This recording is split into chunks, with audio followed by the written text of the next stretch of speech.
안녕하세요 여러분. 오늘의 흥미로운 영상 내용은 트럼프, 파월 의장을 큰 패배자라고 부르다. 그가 연준 의장을 무력화시킬 수 있는 3가지 방법. 그리고 관세 최신 소식 중국, 자국의 해로운 거래 금지를 위한 국가 경고에 관한 것입니다. 우선 좋아요 버튼을 누르고 채널 구독 및 알림 설정도 잊지 마세요. 여러분의 관심과 지지가 저희에게 큰 힘이 됩니다. 첫 영상은 미국 경제의 중심 무대에서 벌어지고 있는 긴장감 넘치는 상황을 전해드리겠습니다. 이 이야기는 미국의 유력 경제 전문지인 월스트리트 저널의 보도를 바탕으로 재구성한 것입니다.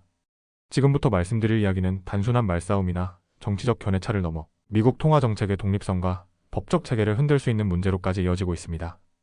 주인공은 도널드 트럼프 대통령, 그리고 연방준비제도의 수장인 제롬 파월입니다. 최근 트럼프 대통령은 자신이 직접 임명했던 파월 의장을 향해 비난의 수위를 더욱 끌어올렸습니다. 트루스 소셜에 게시한 글에서 그는 파월 의장을 큰 패배자라고 부르며 선제적인 금리 인하를 다시 한번 압박했습니다. 불과 며칠 전에는 해임은 더 이상 미뤄질 수 없다는 발언도 서슴지 않았습니다. 그의 이런 발언은 단순한 비판이 아닌 실제 해임 가능성까지 염두에 둔 법적 검토로 이어지고 있습니다. 백악관의 케빈 헤셋 경제보좌관은 트럼프 대통령과 그 측근들이 파월 의장의 해임을 검토하고 있다고 공식 확인했습니다. 사실 트럼프 대통령과 파월 의장 간의 갈등은 어제 오늘 일이 아닙니다. 트럼프 대통령은 통화 정책이 자신의 경제적 목표에 부합하지 않는다고 판단될 때마다 파월 의장을 겨냥해왔습니다. 그러나 이번에는 상황이 더욱 복잡합니다. 며칠 전 파월 의장이 연설을 통해 트럼프 행정부의 무역 정책이 인플레이션을 자극하고 동시에 고용 증가를 둔화시킬 수 있다고 지적하면서 갈등이 격화됐습니다. 이러한 상황은 이른바 스태그플레이션, 즉 경기 침체 속 물가 상승이라는 최악의 조합으로 이어질 수 있습니다. 파월 의장은 연준의 독립성을 강조하며 해임은 법적인 사유가 있어야 가능하다고 밝혔습니다. 그는 연준의 운영은 백악관으로부터 독립되어 있으며 의장을 임의로 해임하는 것은 법적으로 불가능하다고 설명했습니다. 그리고 이러한 독립성은 양당 모두에서 광범위한 지지를 받고 있다고 덧붙였습니다. 그럼에도 불구하고 트럼프 대통령은 이 경계를 시험해보려는 의지를 내비치고 있습니다. 파월 의장은 2026년 5월까지 임기가 남아있으며 스스로 물러날 뜻은 없다고 밝힌 상황입니다. 결국 트럼프 대통령이 강제로 물러나게 하려 할 가능성도 남아있습니다. 이 경우 백악관이 시도할 수 있는 방법은 몇 가지입니다. 첫째, 현재 법은 대통령이 연준 이사를 사유가 있을 경우에만 해임할 수 있도록 하고 있습니다. 이 사유는 구체적으로 정의되지 않아 논란의 여지가 있습니다. 일부 법학자들은 연준이 팬데믹 이후 인플레이션을 오판하고 금리 인상 시점을 놓친 것이 해임 사유가 될 수 있다고 주장합니다. 하지만 만약 대통령이 이 경로를 택한다면 이는 연준의 독립성을 심각하게 훼손할 수 있는 장기법정 싸움으로 번질 가능성이 큽니다. 또 다른 방법은 의장직에서만 파월을 해임하고 이사로는 남겨두는 것입니다. 이런 논의는 미국 대법원이 과거 내린 판결들과도 연결됩니다. 특히 루스벨트 대통령 시절 확립된 험프리의 집행자 팔레는 대통령이 이유 없이 독립기관 수장을 해임하는 것을 금지해왔습니다. 그러나 최근 몇 년간 이러한 법적 원칙이 도전받고 있어 트럼프 행정부가 이를 활용할 여지가 생겼습니다. 파월 의장도 이 같은 법적 환경의 변화를 인지하고 있으며 연준에 바로 적용되진 않더라도 매우 주의 깊게 지켜보고 있다고 밝혔습니다. 그런데 트럼프 대통령의 전략은 단순히 파월을 해임하는 데 그치지 않을 수 있습니다. 이른바 그림자 연준 의장을 내세워 파월의 권위를 약화시키는 비공식적인 전략이 떠오르고 있습니다. 이는 대통령 측근이 시장에 파급력 있는 인사를 비공식적으로 지명해 파월 의장의 정책 방향을 공개적으로 반박하게 만드는 방식입니다.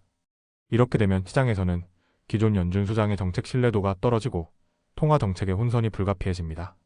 하지만 이 모든 과정이 실질적으로 큰 변화를 만들어낼 가능성은 낮다는 평가도 많습니다.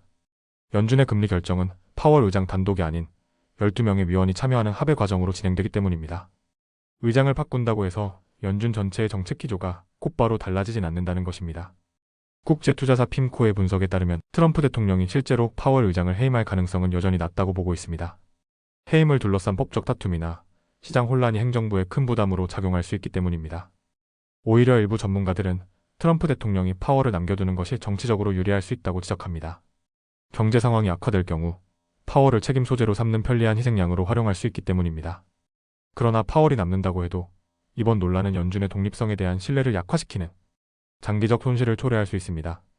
핌코는 이러한 불확실성은 달러 기반 투자자들의 신뢰를 떨어뜨리고 미국 금융시장의 안정성에 해를 끼칠 수 있다고 경고했습니다. 이상으로 미국 연방준비제도와 대통령 사이에 벌어지고 있는 정치적 긴장, 그리고 그 배경과 파장을 살펴보았습니다. 이 상황이 향후 미국 경제에 어떤 영향을 미칠지 전 세계 금융시장은 긴장 속에 그 향방을 지켜보고 있습니다.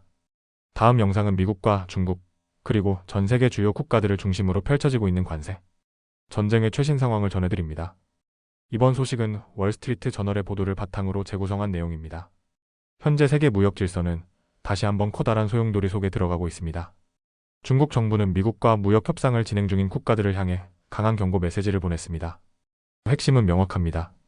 만약 미국과의 협상 과정에서 중국에 불리한 관세 조치나 경제적 손실이 발생한다면 중국은 즉각적으로 보복에 나설 것이라는 입장입니다.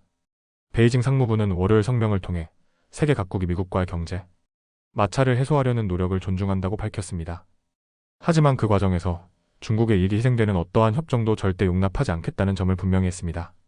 대변인은 중국은 단호히 반대할 것이며 필요한 모든 조치를 취할 것이라고 강하게 못 박았습니다. 이러한 경고는 단순한 외교 수사가 아닙니다. 전 세계의 수출국들이 지금 미국과 중국 사이에서 무역 협상을 진행하고 있으며 이들 대부분은 양측과 모두 경제적 이해관계를 맺고 있는 상황입니다. 이런 가운데 중국이 노골적인 압박을 가하면서 세계 무역 협상은 더욱 복잡하고 조심스러운 국면에 접어들고 있습니다. 도널드 트럼프 대통령은 현재 약 70개국과 무역 협상을 진행하고 있으며 이 과정에서 각국이 중국과의 교역을 제한하도록 압박하고 있습니다. 이는 단순한 쌍방 협정을 넘어 타자 간 무역 구조 자체를 새롭게 짜려는 시도로 볼 수 있습니다. 하지만 이러한 전략이 항상 쉽게 통하는 것은 아닙니다. 일본과의 협상에서도 마찰이 드러났습니다. 트럼프 대통령은 최근 미일 간 협상이 큰 진전을 이루었다고 발표했지만 일본의 이시바 시게루 총리는 그리 낙관적이지 않은 모습입니다. 월요일 일본 의회에서 이시바 총리는 미국의 요구에 대해 모든 것을 받아들일 수는 없다고 공개적으로 말했습니다. 그는 국익을 보호하는 것이 가장 중요하다며 이미 체결된 2019년 미일 무역협정과 자동차 관세 문제 사이의 불일치에 대해 강한 우려를 표명하겠다고 강조했습니다. 트럼프 대통령의 시선은 단지 관세에만 머물러 있지 않습니다. 그는 최근 비관세 장벽 회피 목록이라는 이름의 리스트를 공개하며 또 다른 전선을 열었습니다. 이 리스트에는 8가지 항목이 포함되어 있습니다. 환율 조작, 부가가치세 금은 이를 관세와 수출 보조금으로 간주, 지식재산권 침해 등이 대표적입니다. 또 원가 이하로 물건을 덤핑하거나 보호적 농업기술 기준을 적용하며 환적을 통해 관세를 피하려는 국가들에 대해서도 비판의 목소리를 높였습니다. 이러한 행보는 단순한 관세 인상 문제가 아니라 통상 전반에 걸친 구조적 문제들이 미국 측 의제에 포함될 것이라는 점을 분명히 보여줍니다. 다시 말해 트럼프 대통령의 통상 정책은 관세를 중심으로 하지만 그 이면에는 훨씬 넓은 지적재산권과 환율, 보조금 등의 전략적 고려가 깔려있는 것입니다. 이러한 긴장 속에서 한국도 미국과의 새로운 무역 협상에 돌입할 준비를 하고 있습니다. 한덕수 대통령 권한대행은 월요일 이번 주부터 양국 간 무역 협상이 본격적으로 시작될 것이라고 밝혔습니다. 코리아타임스 보도에 따르면 최상목 재무부 장관과 안덕근 산업통상자원부 장관은 목요일 미국 재무부의 스콧 베센트 장관, 무역대표부의 제이미슨 그리어 대표와 회동할 예정입니다. 한덕수 총리는 정부회의에서 우리 정부는 국가 이익을 최우선 원칙으로 삼고 차분하고 진지한 태도로 미국과 협의에 임할 것이라며 양국이 모두 윈윈할 수 있는 결과를 도출하기 위해 최선을 다하겠다고 말했습니다. 그러면서도 협상 과정이 결코 쉽지는 않을 것이라고 덧붙였습니다. 지금 세계는 단순한 수출입 비중 이상의 새로운 무역 질서 형성을 목격하고 있습니다. 미국은 동맹국들과의 협상을 통해 중국과의 전략적 분리를 강화하려 하고 있고 중국은 자국의 이익을 해치는 어떠한 움직임도 좌시하지 않겠다는 입장입니다.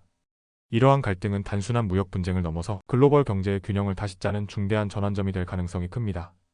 앞으로 한국을 포함한 각국이 어떤 결정을 내릴지 그리고 미국과 중국의 무역 전선이 어디까지 확대될지 전 세계가 예의주시하고 있습니다. 오늘은 여기까지입니다. 다음 영상에서 더 유익하고 흥미로운 내용으로 찾아뵙겠습니다. 이 영상은 투자 의견이 아닙니다. 매우 감사합니다.